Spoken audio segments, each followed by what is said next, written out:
Hey, this is X from T.P.O.T Media. Before we get started, I just want to thank everyone for their support and their generous donations to T.P.O.T. For those of you who have not yet donated, it's easy.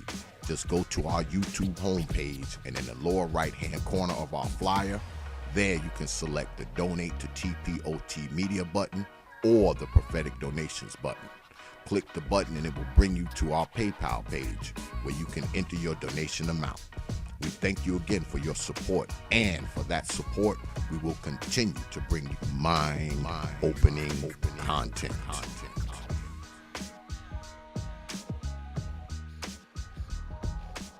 Open your mind.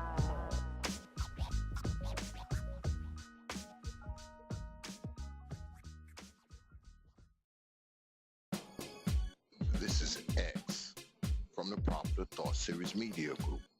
Welcome to another reading of Akan's Confessions. Open your mind and enjoy.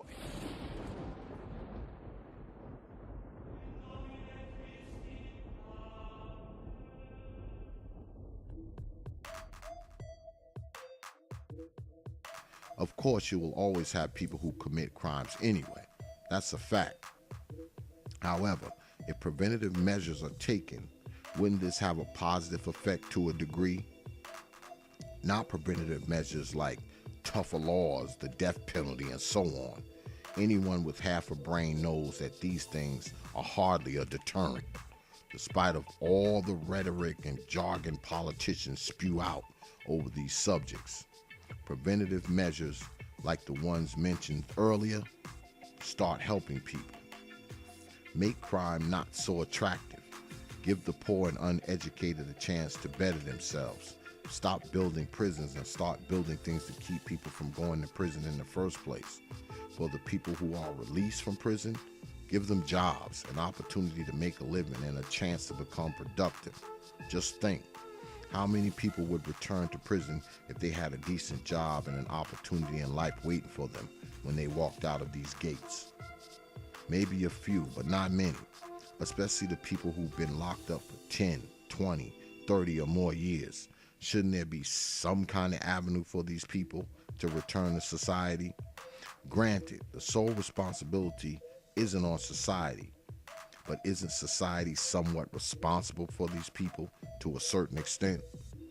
I think it's unreal to take a person out of anything that they've been doing for that many years and expect them to just adjust without some sort of assistance, whether it be a career, a lifestyle, or a prison term.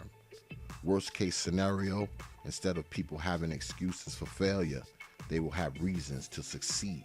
It's simple. More options lead to more choices. More choices lead to more judgment. More judgment leads to better decisions. We all know that better decisions lead to a better life. Rest assured, people who are in prison don't want to be here. So the ones who are willing to get out and do the right thing, make better life choices, and apply effort to succeed should have that opportunity to do just that. This would also expose the people who don't want to make the effort. We have to face it, some people belong in prison, the place where everyone has a number patched to their chest, a place where you are forced to be SIC, structured, institutionalized, and of course, controlled. Told when to eat, sleep, go outside, day in and day out. Your movement is conformed and timed. You are accounted for at all times, 4 to 5 times per day. You're counted, herded like cattle on a ranch, subjected to not so much of law as you are policies or directives. Let's face it, law isn't enforced in prison. These policies and directives are. Of course, if you break a penal law or a criminal procedure law, you're subject to arrest here too. However, mostly it's policies that dictate how you carry on about life in prison. Full greens at child and programs. Meet all facility requirements. Lights out at certain time. No running on the walkway. Stay to the right when walking down the hall, and so on. These are just a few.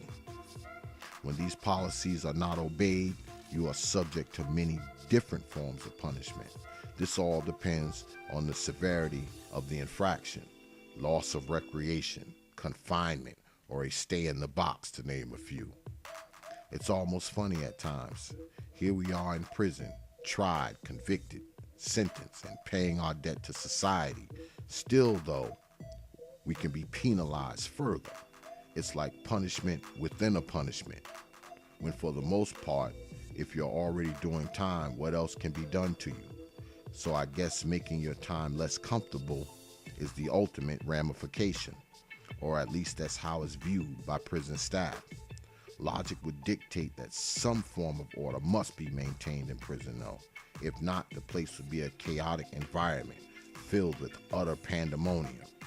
The crazy thing is, some people just don't get it, actually preferring to be in a place where people run wild, where officers and staff have very little control. Some people just refuse to act civilized or refuse to be made to live civilized. It's as if chaos and mayhem were the ideal environment. I assume it is for some people, not for me. Peace and quiet every now and then does the mind some good. Not to mention being able to sleep at night with both eyes closed, most of the time anyway. This place has put a lot of things into perspective, aside from the usual obstacles you encounter, like the stares and the looks you get from some people, almost if they're sizing you up. Face fighting, as I like to call it. Sometimes we are just like animals, especially when eye contact is taken as a sign of aggression.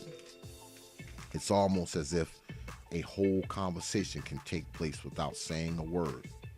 As minuscule and irrelevant as this may seem, frequently, things of this nature many times are blown out of proportion. Of course, with so many personalities and mostly egos, of course, in one place, it isn't surprising that the total harmony doesn't exist. In here, as with any other place, if you put a lot of different people in one area, you have a potential problem for the most part. Even though prison is mainly compiled of people just minding their own business, not only does this keep you out of trouble, it also keeps a lot of unwanted attention being thrown your way. There's always exceptions to this as well. It's incredible though, more often than not, the biggest muscle-bound men are usually the most humble. It's usually the smallest and tiniest of men who are the loudest and the most belligerent. It's the little guys who are always yelling and screaming. I imagine this is an attempt to compensate for their lack of girth. Who knows? Most importantly, who cares? I don't think size matters, unless we're talking about the size of a person's brain. Small and smart, or big and ignorant, ultimately, it's who you are as a person that dictates how your life is spent here or anywhere else. Me being who I am, I try not to look at things from a crazy aspect. Now, a lot of men in here are spiritual, and they are a whole different contingent of the prison population. A lot of us are very, very spiritual. It's so many different religious beliefs in here. Every religious belief that exists in the real world exists here. However, some people question this. People ask, why are you religious now? If you're so religious, why are you in prison? These questions are asked with good reason, I suppose, especially when a person had no type of religious belief when they were free. On the other hand, does it even make a difference? Who can fathom the power of anyone's religious belief or God? Isn't it God who decides when and where, for that matter, to deliver you? People's faiths and beliefs are as diverse as the many different religions, so why even bother to question anyone's religious experience, especially when you have no knowledge of his exposure to what particular faith this person follows? So many different views, so many different beliefs. The one that calls you makes no difference. Things of this nature shouldn't be decided by others, or better yet, influenced by others. Since I've been here, I've spoken with many people of many different faiths: Muslims, Catholics, Pentecostals, Baptists, Buddhists, just to name a few. We all have different views on certain things. We disagree on a lot of things also. Most astounding, though, is we agree on most things. It's surprising, not how different we are, but how similar we are. It's like being, thinking, and feeling different has somehow given us more in common. This has to be seen as a blessing. It would appear that those of us who have a sense of spirituality deal with our predicament differently. I suppose this is one of the greater goods of being here. It does, however, limit the associates, for lack of a better word, you have. This isn't limited to just spiritual things, of course. It's also the case with educational things too. People flee from education in prison. You think it was poison. It's a surefire way to minimize the amount of people who you have contact with. All you have to do is be a person deeply involved on an educational or spiritual level. It's almost uncanny. If you're speaking of something that has relevance, it's treated as a virus. If something educational or spiritual is on television, the TV room looks like a ghost town, when usually the room is crowded, so crowded you can barely fit in it. After all, this is a prison. I guess the mentality of most inmates leaves a little to be desired. Then again, this is the place where the unwanted or the undesired segment of our population is kept.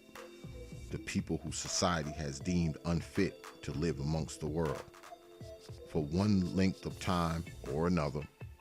This in itself is an especially strange and intriguing topic also. Once a person is released, nothing has really changed. The only thing different is an increment of time has elapsed. For the rest of their life, they are considered a criminal. No so-called clean slate is ever started.